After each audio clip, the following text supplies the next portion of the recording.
Good evening, seniors and colleagues. Seniors, you did it.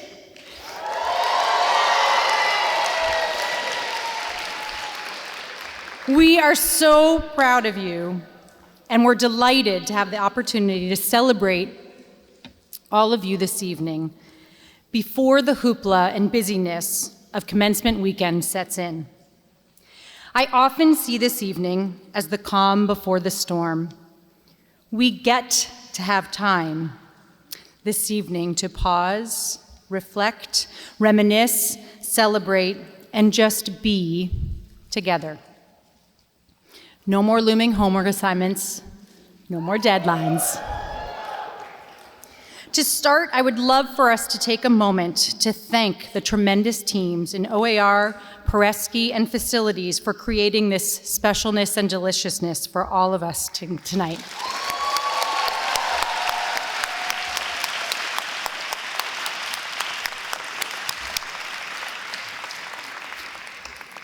In a few minutes, I will turn the mic over to your beloved peers and a wise colleague for reflections and music. But if you would indulge me, I have a couple of thoughts, and most importantly, a couple pearls of wisdom from you that I would like to share. So five messages from me. And it wouldn't be remarks from Jeliet if I didn't cry, right? So I'm going to try really hard to pull it together. But to the adults in the room, perhaps the seniors and I, because I sort of feel like I'm graduating on Sunday too, and because in some ways, I still feel like a student here, perhaps you would let us take a moment to express our love, respect, and gratitude to you. We are so lucky to have had this opportunity to learn from you, to be guided by you, and to be inspired by you. You have stretched us, challenged us, supported us, and held us accountable. You have given us space to fail, and you have been by our side as we pull ourselves back together again. You have given us countless opportunities to test our thinking, grapple with thorny and complicated subjects, clarify our values, and figure out who we are. You have been our rocks and our guides, and you have believed in us when we did not believe in ourselves. Seniors, when I was in your shoes, I would never have imagined that I would be back here one day working at PA. And I'm sure that my teachers would not have imagined it either. You should know that several of the adults who were the most important role models in my life at 17 are the very same role models for me today. They are still reminding me of what matters most, still helping me course correct, and still serving as a compass. Just yesterday, one of them said to me, "Just because it is easy does not mean it is right." Boom, I was back, and my 14-year-old self, feeling her wisdom and clarity ricochet through every fiber of my being. These amazing humans who have helped raise you will remain cherished mentors forever. Be sure to take time tonight to convey your gratitude. Number 2, so despite Bruce Springsteen's Glory Days messaging, and perhaps in line with Little Nas, most of us do not peak in high school. Most of us are still growing and changing and figuring out long after these days at Andover. Give yourselves and give each other space and room to keep growing. Do not stay stuck in high school.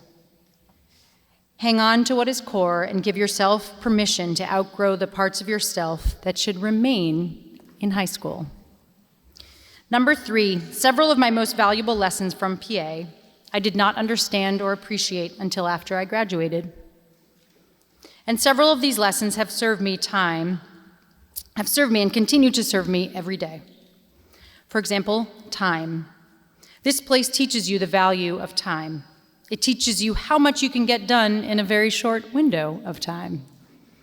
Andover teaches you about how to triage and how to be efficient, perhaps after some tough lessons in procrastination and cramming. And most importantly for me, Andover taught me that time is the most valuable and treasured resource of all, and we should commit our time to the people and endeavors that matter most to us. How we spend our time reveals much, or it should reveal much, about what and whom we value. Devote your time to what you care about. Number 4, Andover taught me a thing or two about what I'm made of. This place tests you, and it can make you feel very, very small.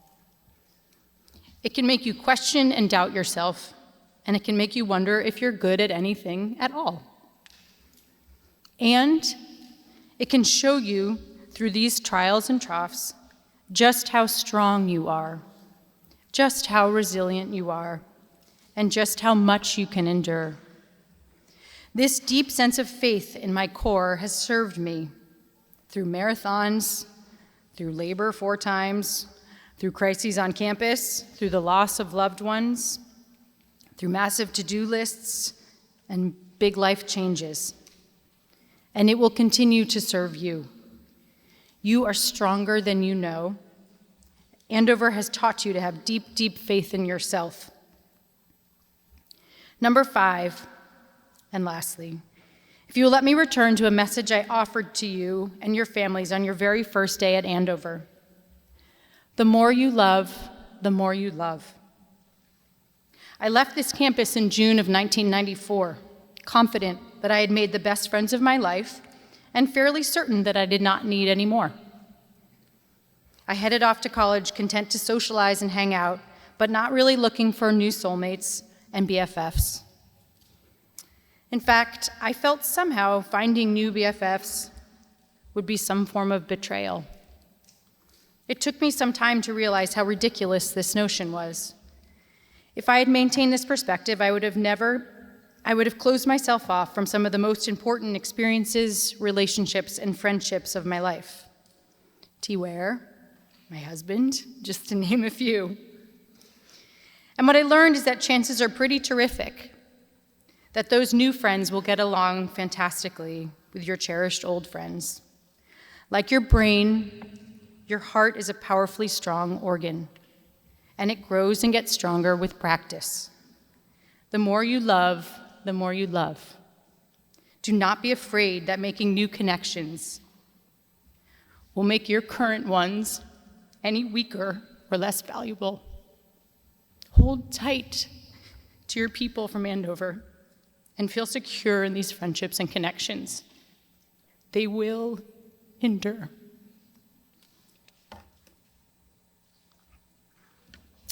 Time and time again, in the classroom, in Kemper, on the field or court, you have shown me that your perspective is far wiser than mine.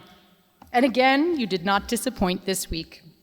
I reached out to you this week to see if you could share with me some of the lessons that you have learned from your peers. Here are a few excerpts. Leading with love is one of the best ways to do Andover. The peers I admired through my time here were always people who had the most enthusiasm for life and for others. They were supportive, the kind of people who always showed up to your friends' events and to their friends' events and celebrated their accomplishments, both big and small. They showed love in their everyday interactions and approached Andover with the utmost care for their peers. To Ashley Venzel for teaching me what hard work really looks like, for your exuberance, for your care and friendship. To Han Chen To, I still cannot understand how you can care so much about other people. Your kindness is astounding. It inspires me to live up to the motto of non-Sibby.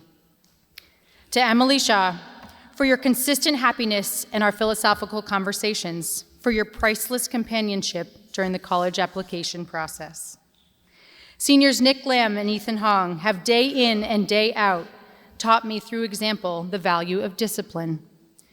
Though constantly joking around, their work ethics are like nothing I've ever seen before. I have firsthand witnessed them sitting at a desk for 10 hours straight, studying for a multivariable calculus test that mattered dearly to them. I've seen the incredible amount of dedication, the unrelenting drive they put into the sports field and the gym. And of course, I have seen the results that these quiet and humble, yet admirable shows of discipline have achieved for them. I truly admire these qualities about my two closest friends, and they have demonstrated to me that discipline is among the most important foundations for success and growth. Senior James Eisenhower has showed me what a genuine example of empathy and friendship looks like. James may be the best listener I have ever met. And he is someone who, whether it be from his naturally kind heart or peer listener training, or perhaps both, we may never know, who makes you feel supported, loved, and heard. James is possibly the perfect example of the non-Sibby that we try to cultivate at school. I admire his ability to think for others, to treat all with respect and kindness, to put things aside for a friend in need of support and care, and above all, to do so with unfaltering consistency. And as someone so lucky to be able to call his friend, I have learned just how much value there is in being a person of upstanding character, kindness, and non-Sibbiness, like James, throughout my life. Senior Natalie Luliger has taught me to find happiness in the smallest of things. She somehow always has a smile on her face, and her laugh brightens up the day of everyone around her. To do so in an often stressful environment like Andover is admirable in and of itself. But the way I have observed her achieving this, this is an even greater lesson, finding true happiness and joy in parts of the day or details that are seemingly small, always assuming people's best intentions and taking every challenge on with a smile. She exhibits the way that we all should strive to take on life. Senior Alexandra Koklu has taught me the importance of introspectiveness and self-improvement. She is someone who has a very deep understanding of various facets of herself and the causes of her dispositions and behaviors. From our long, reflective conversations in random spots around campus during senior hour to her sporadic share-outs from journaling sessions, I have learned that it is important to look into oneself, to know what is praiseworthy and what still needs improving, to never be conceited or complacent with life, and to treat life and growth as one, a plant that always needs attention and nurturing to bloom, and two, a never-ending journey. Abla Sadiq has taught me to stay positive. I love Abla for making me laugh so much and comforting me during my darkest times. Amor taught me to take time for myself, set boundaries, and prioritize my well-being. Natasha taught me to stand up for myself. I really admired Tristan's leadership in outdoor pursuits. I learned the beauty of trying my best through finding the best in each individual and leading by example. Success isn't defined by the number of awards or grades. What matters is the journey that brought us where we are today, becoming a better individual, teammate, friend, and peer. Thank you, Claire Song, for teaching, demonstrating, showing me this throughout our 4 years together. So once again, seniors, you've outdone yourselves. I would love to keep learning if you want to share more lessons that you've picked up from your peers. And now I would love to turn it over to Amara Neal.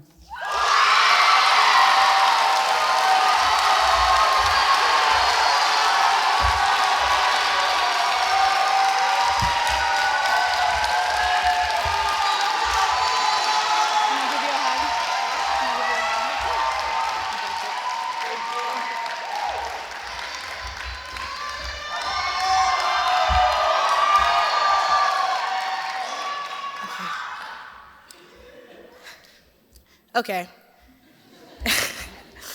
So I know in the past, people have started off these speeches reflecting on a book or a quote that have truly moved them. Unfortunately, I don't think I've finished a book since mid-October. And to Mr. Fox, who is still grading my English final, I'm kidding, of course. So while I can't quote Plato, I am a pretty avid Mean Girls fan. So in the spirit of Regina George, get in losers, I'm giving a speech. Let's start with lower year, 2019 to 2020. I came in as a new lower and thought matching my scrunchie to my shirt for the Visco girl aesthetic was a revolutionary choice. Coming from a small charter school, I'm talking 5th through 12th, 90 people per grade type of small. I thought I'd be used to the small community that Andover offered. But Andover was nothing like anything I'd ever experienced before.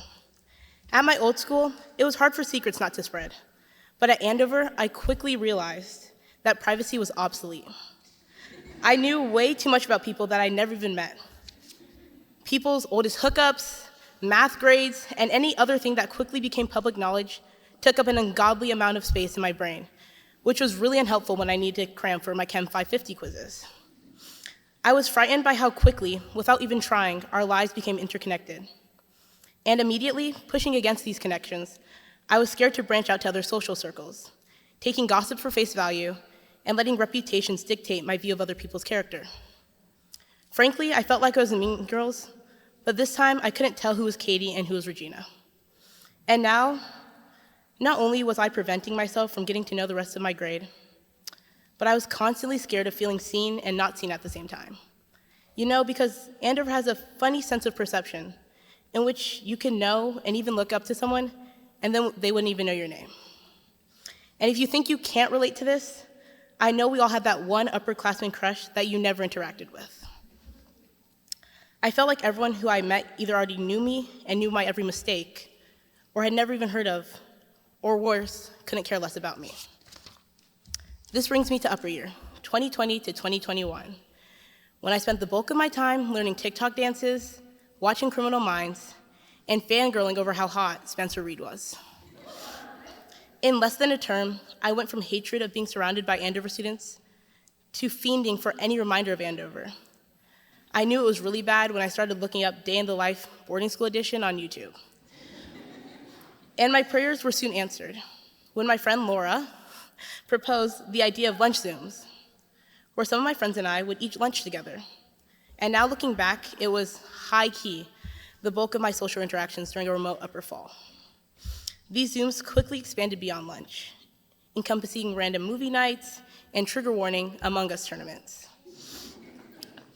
But my favorite part had to be entering the Zoom, never really knowing who'd be on the call. Sometimes it'd be my closest friends, but sometimes it'd be a random group of acquaintances. And either way, by the end of the night, I was begging for everyone to stay on for 5 more minutes. As the time difference meant, as they began to hear the birds chirping, my night would just begin. One of the few times the New Yorkers couldn't tell me that they had Arizona beat. And at the time, these calls were just a daily dose of social interaction. But now, they're a testimony to the interconnectedness I despised during my lower year. Those passing comments like, "Oh, I think they're cool," or "Yeah, I heard she's super into math," combined with random bursts of courage, meant I could create the friendships I shied away from my lower year. And in those calls, I created some of my closest relationships, like with my prom date, Luke Saruma, and my forever school co-president, Mary Morumsev. And throughout my time online, I found myself becoming more connected to others than I ever was lower year, making up for my physical distance with emotional vulnerability. Separated from the whirlwind of stress and often toxicity that Andover can breed, I found a new meaning of interconnected at Andover. Online, I learned how to nurture a friendship and what platonic love actually felt like.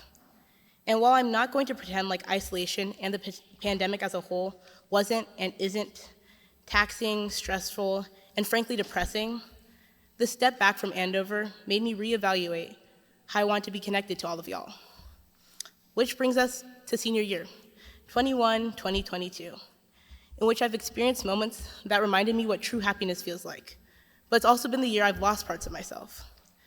And maybe because I've been on a seniority-driven power trip, or the feeling of my time at Andover being limited, or the freaky feeling of not knowing most of the faces at school, but the small community that once seemed like the social Hunger Games melted into a place where no one was unreachable.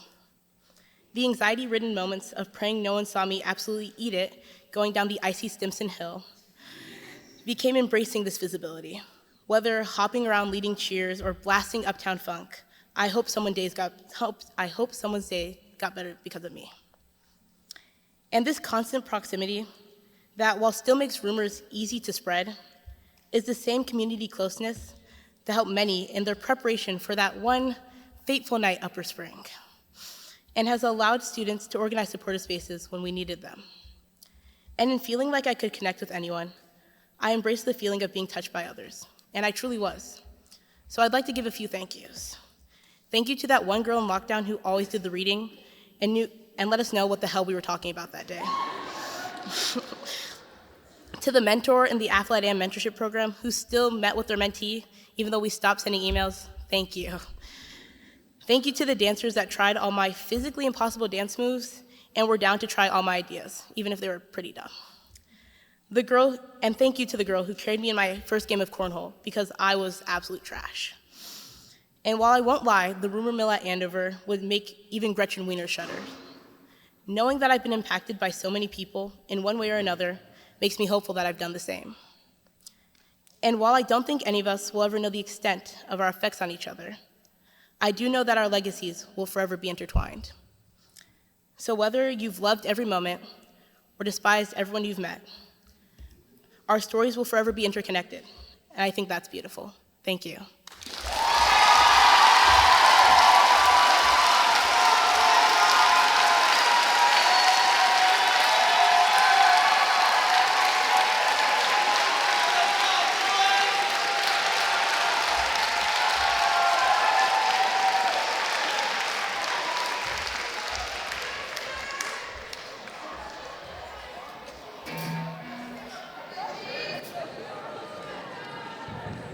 Thing on? There we go.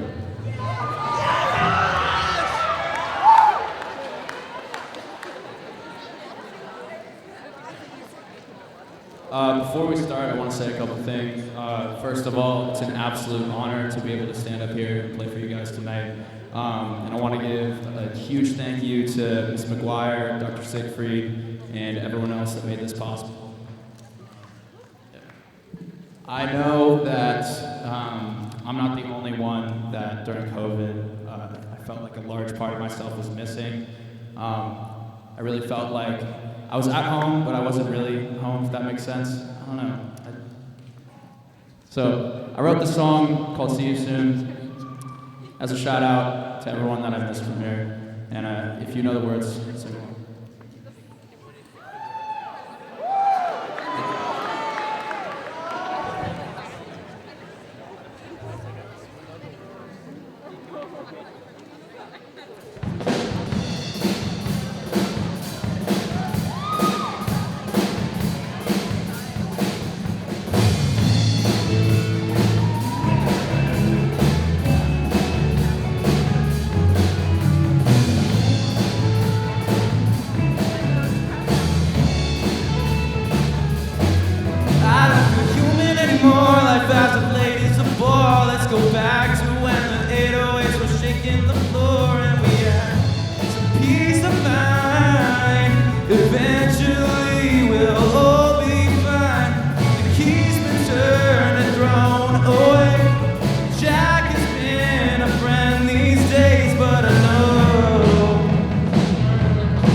Hi, guys. Oh, my God. I love you. Okay. Unlike Amara, I don't have a cute little intro, so I'll just say in the words of Doja Cat, get into it, yeah. So when I first got to Andover freshman year, to be honest, I was truly one of the least affectionate people that you could imagine. All of my friends knew that I did not like being touched. So like no poking to get my attention, no sitting super close to me, and never any unexpected hugs, especially from behind. I don't know what it was about me, but the idea of like sharing or receiving affection just made me kind of uncomfortable. And even saying I love you felt a little awkward and forced to me. But I hadn't realized that I was like this and that I felt this until one day in EBI lower fall, when my teacher had us write down 10 of the most important values in our life on 10 different slips of paper. And then we would have to narrow it down to our top 5, and then our top 3, and then just one value. And then we would share with a partner. I turned to my friend to my right, and I told her that my final value was open-mindedness, because I believed that being open to new experiences, new people, and new opportunities was the most important aspect of life. My friend agreed with me and then shared that her final value was love. I smiled and nodded and was like, oh, okay, cute, wow. But in my head, I was like rolling my eyes. I was like, okay. I was like, this is such a Gaia thing to say, if any of you know Gaia. So she went on about like how incredibly affectionate she is with the people that she loves. And she thinks that this strengthens her relationship with other people. And I sat there like, this girl is crazy. But as lower year progressed, my conversation with Gaia kept coming back to me in my mind. I became much more aware of her physical affection and slowly started to appreciate it and miss it more when I wasn't with her. I slowly began to branch out and become a much more outwardly loving person. And so when we all came back to campus senior fall after being apart for so long, I felt an energy that I had never felt on campus before. As I saw friends who I hadn't physically been with in like a year and a half, as I met new friends who I had only known through little Zoom squares, and as I reconnected with faculty members who, to be honest, it's a miracle that I recognized because I fully played 2048 throughout their entire class. And I did like an hour before coming here when everyone was packing. I felt this love radiating all throughout campus. I hugged my friends for the first time in forever, and I just felt this sense of pure joy coming from everyone, except the people who had to do the swim test. Sorry, new uppers. We came back even stronger than we were before, and it was truly an energy that, honestly, like I can't describe, but I can like it's one of those feelings that you can feel in your gut. That's just so crucial to my experiences at Andover. And so I wanted to make it my mission throughout my senior year to not let this feeling fade away, to keep this love and affection alive and thriving throughout our last year here. Not gonna lie, it's been pretty difficult at times because senior year is a roller coaster, both academically and emotionally. But throughout these past 9 months, despite how hard some of the days were, there have been very small, seemingly meaningless moments that I've shared with you all that have actually inspired me to continue fighting for love and to keep this ideal close to my heart and share it with other people. To talking about life on the old, musty, disgusting hammock next to the chapel, which they just took down in October, with the person who would soon become my best friend, to spending my birthday cutting out and gluing giant pictures of my friends together for the club rally, to interrogating every single one of my teachers on their birth charts and taking screenshots of them, so I knew. Still shocked that Mr. Mann is a Capricorn. Doesn't make sense to me. To hysterically laughing at one specific Cards Against Humanity card while cramming 8 people into a single booth in the den. Small moments like these are the ones that I'll remember and cherish the most when I think back about my time at Andover, because these are the times when I've truly felt loved and I've loved other people. And so I'm gonna ask everyone to like close their eyes for a few seconds. I have no concept of time, so we're just gonna like guess that is like 10 seconds, and like reflect on your time at Andover, and just think about a small moment that you had when you like truly, with your whole heart, like sincerely loved someone or felt loved. So do it.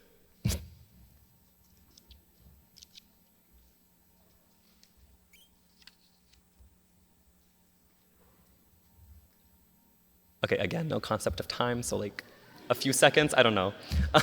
So I wanted to do this because I know that it's really easy for the first thing we think about when we think about our time at Andover to be the long nights of studying, cramming study sessions at lunch before a test, or the god-awful den dances filled with smelly lowers. because I think we know that that one is especially memorable. But I think what has meant the most to me personally, and I hope to you all too, is the relationships that we've built and the experiences that we've shared together. They've made me start greeting people with hugs. They've made me say I love you before ending every FaceTime. And I'm at the point now where people think I'm dating 4 different friends of mine.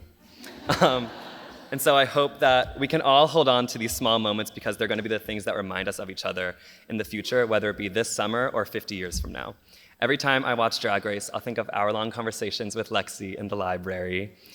Every time I listen to Pablo Vittar, I'll think of car rides with Ryan and Amelia over spring break with the volume at the highest it can possibly be. Whenever I see a black trash bag on the street, I'll think of that infamous night Upper Spring that I, a day student, enjoyed from the comfort of my queen-sized bed. These moments, no matter how chaotic that last one is, how small or how brief they were, they brought us together as a class, as friends, and as family. I think we've learned quite a bit at Andover, honestly, in terms of academics, except I will say senioritis did hit me pretty hard this term. But by far the most important things that I've learned are how to accept and show affection, how to truly be in and appreciate the moment, and how to love with a passion that no one can take away. Thank you.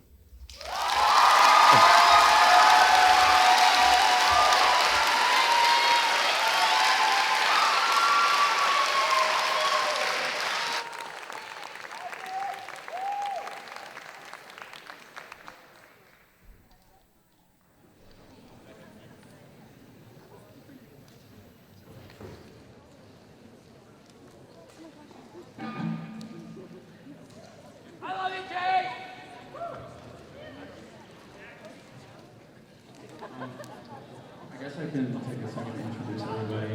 This is Chase Grinders on drums. Everyone give him a hand. Richard Tang on guitar. National Flair on bass. And Jack.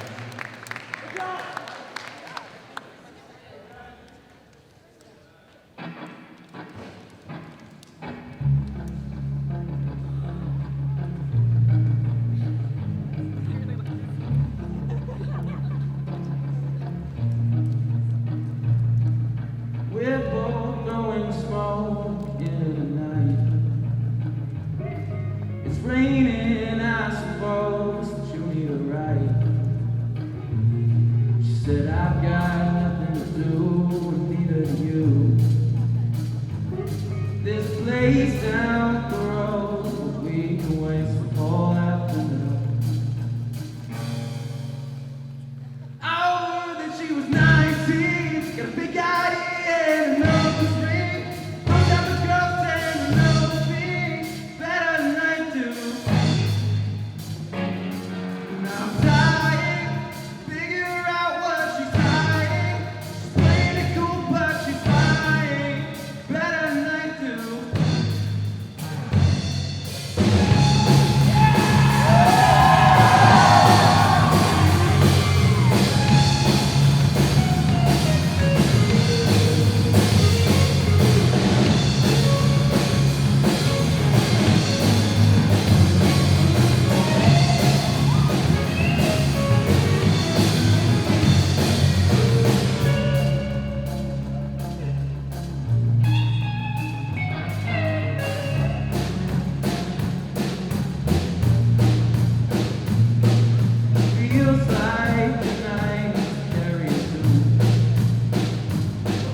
Friends, colleagues, amazing class of 2022, you made it. You have written innumerable essays, submitted your finals, eaten for the last time out of green Peresky Tupperware. In your time here, you've learned lessons that ranged from Newton's first law to the nuances of the First Amendment, from isotonic solutions to harmonic progressions, from the life cycle of insects to exactly how much bug spray it takes to avoid triple E. In short, you leave this place knowing a whole lot more than when you arrived. And graduation, of course, is a time to celebrate that knowledge. The thin slip of paper you receive on Sunday represents rows and rows of mental library shelves inside you, overflowing now with concepts, facts, and theories. And you should be incredibly proud of the inner library you have built in your time at Andover. With that said, what I want to talk about tonight is the opposite of all that. The antithesis of what you learned here, an anti-library, if you'll stick with me. Because as incredible as all that knowledge shelved inside you truly is, sometimes the stories we don't know end up impacting our lives and the world a lot more than the ones we do. When I was around your age, I loved to write stories. And what I loved most were mysteries. I would sit in our very cold basement at my mother's very slow word processor, and I would write long and convoluted and absolutely terrible murder mysteries. Think Agatha Christie crossed with angsty Gen X preteen cynicism. I remember one plot involved a series of tragicomic deaths at an amusement park, including the improbable decapitation of my narrator's boyfriend on the Tunnel of Love ride. I was very good at writing boyfriend deaths. This was, I think, my way of exerting agency over the lack of any actual boyfriend in my actual life. The best part of writing murder mysteries was that as I wrote the story, I never knew who the villain was. I just built up a big cast of characters, threw them together, and watched them go down one by one until the last one standing necessarily became the evil mastermind. The best part, in other words, was writing my way blindly into the mystery of what I had to say. A process that resulted in some poorly plotted stories, for sure, and went against everything I'd learned in school about knowing a character's motivation and allowing dramatic structure to logically follow.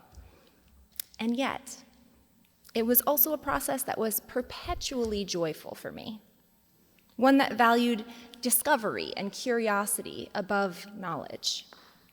And as I learned blindly how to be a writer, that joy probably mattered more to my learning than anything else.